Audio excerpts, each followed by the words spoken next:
வங்கக் கடற்கரையில் அமைந்துள்ள மிகப்பெரிய உப்புநீர் ஏரி பழவேற்காடு தமிழக ஆந்திர மாநில எல்லையில் உள்ளது. இந்தியாவின் இரண்டாவது மிகப்பெரிய ஏரி இது. 481 சதுர கிலோமீட்டர் பரப்பளவு உடையது. சென்னையிலிருந்து 60 கிலோமீட்டர் தொலைவில் இந்த பழவேற்காடு ஏரி அமைந்துள்ளது. பழவேற்காடு பகுதி வரலாறு வித்தியாசமானது. பண்டை காலத்தில் திருப்பாலைவனம் என்ற பெயரில் துறைமுகமாக இருந்தது. ஐரோப்பியரான போர்ச்சுகீசியர், டச்சுக்காரர், ஆங்கிலேயர் இதை பயன்படுத்தியுள்ளனர். பழவேற்காடு என்ற சொல் ஆங்கிலேயர் வாயில் நுழையாததால் புலிக்காட் ஆகிவிட்டது. அதாவது புலிக்காட் லேக் என்று அழைப்பார்கள். பழவேற்காடு பற்றிய வரலாற்று குறிப்பு கிபி 1ஆம் நூற்றாண்டில் எழுதிய எரித்தேரியன் கடல் பயண குறிப்புகள் என்ற நூலில் கிடைக்கிறது.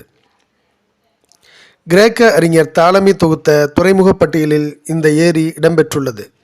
மசாலா பொருட்கள், சந்தனம், முத்து, கற்பூரம், பட்டு போன்றவை இங்கிருந்து வாணிபம் செய்யப்பட்டுள்ளன. கிபி 13ஆம் நூற்றாண்டில் வாழ்ந்த அரேபியரின் வசிப்பிட இடிபாடுகளை இங்கு காணலாம். போர்த்துகீசியர்கள் கிபி 1502இல் வர்த்தக மையம் ஒன்றை இங்கு கட்டினர். இதற்கு விஜயநகர அரசு உதவியது. இதை டச்சுக்காரர்கள் கிபி 1609இல் கைப்பற்றினர். பின் டச்சு கிழக்கிந்திய கம்பெனி ஜெல்ட்ரியா என்ற பெயரில் ஒரு கோட்டையை எழுப்பியது.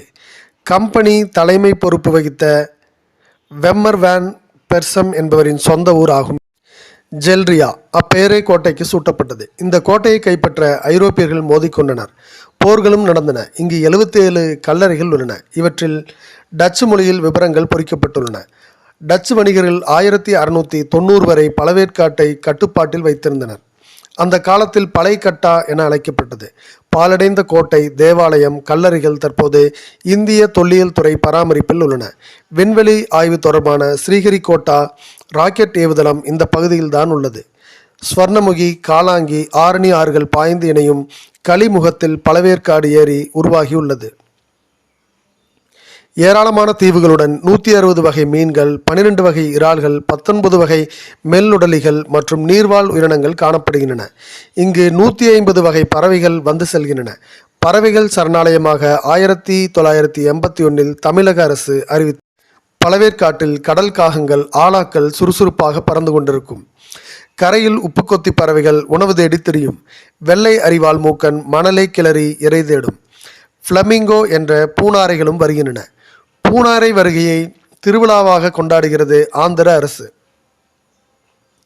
உலகின் வடபகுதியான சைபீரியா, ஆசிய நாடுகளான ஆப்கானிஸ்தான், மங்கோலியாவிலிருந்தும் பறவைகள் வலசை வருகின்றன. வித்தியாசமான விம்ப்ரல் என்ற பறவையும் இங்கு வருகிறது. பருவநிலை மாற்றத்தால் உலகின் இயற்கை சமநிலை குறைந்து வருகிறது.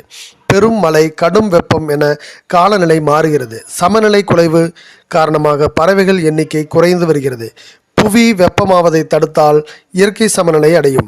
அப்போது சுற்றுச்சூழல் நம் வாழ்வுக்கு ஏற்றபடி மேம்படும்.